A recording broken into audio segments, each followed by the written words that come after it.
Hi boys and girls, it's Miss Ayala here.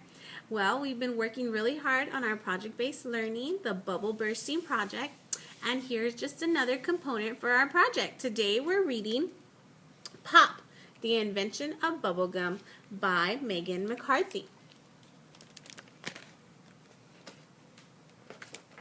On a small street in Philadelphia in the 1920s, there was a factory owned by the Fleer family. Inside the factory, lots of gum and candy were made. Working upstairs was a young accountant named Walter Dimer. His job was to add numbers and balance budgets. He knew lots about math, but not so much about gum.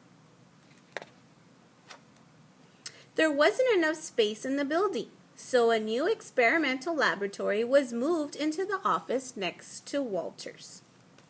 In came lots of beakers and pots and tubes. What could be going on? The big secret was that the company was trying to make a new kind of gum. Chewing gum had already been around for centuries. Men in top hats and women in puffy dresses chewed gum for fun and to cure things like stomach aches. The ancient Greeks chewed the sap of the mastic tree. And American Indians introduced early settlers to spruce tree resin, a sticky substance that could be chewed. Interesting. Ho hum! Gum wasn't that exciting, but what if gum chewers could blow bubbles? Now that would be something. A world full of bubblegum blowers? Every day Walter watched what went on inside the laboratory. There wasn't much progress. One day his boss gestured toward one of the kettles containing a gum experiment and said, "Watch that, will you?" After a while, I was not only watching it, I was doing it, Walter said. He added a bit of this and a bit of that, but still nothing. Perhaps making a new gum was impossible after all. And soon, Walter's boss had given up. But Walter hadn't. He spent months playing with different mixtures. Finally, something was happening. Bubbles! Big, glorious bubbles.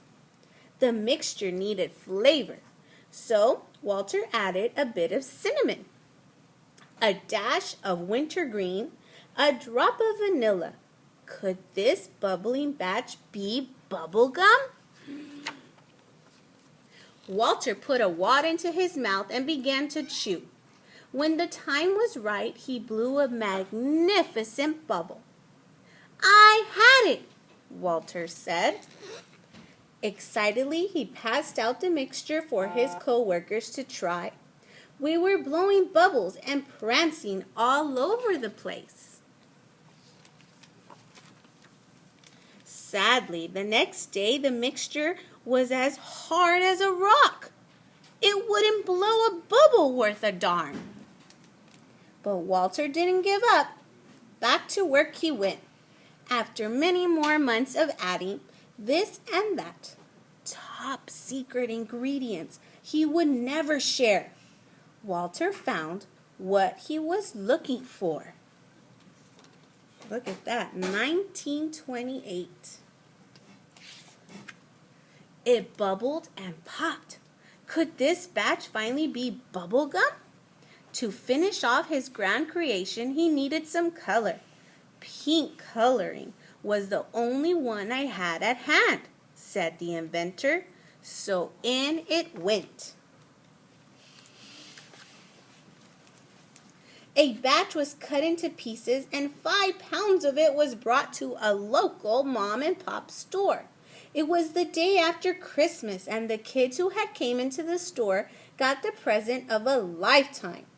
They were the first people in the world to try a bubble gum that worked.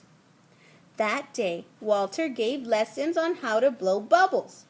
Everyone loved bubble gum. When the kids discovered what it could do, it sold out that afternoon, Walter said. Walter's double bubble was such a success that the Fleer Corporation made truckloads of delicious bubble gum. It was delivered to small stores and big stores alike. After being promoted to vice president and then later retiring from Fleer, Walter enjoyed the rest of his life in a relaxed manner. He was known to ride around on a giant tricycle and liked to invite the neighborhood kids over for, what else? Gum blowing contests. Walter Dimer never got rich from his invention, but he didn't seem to mind. "I've done something with my life," he said. "I've made kids happy around the world." The end.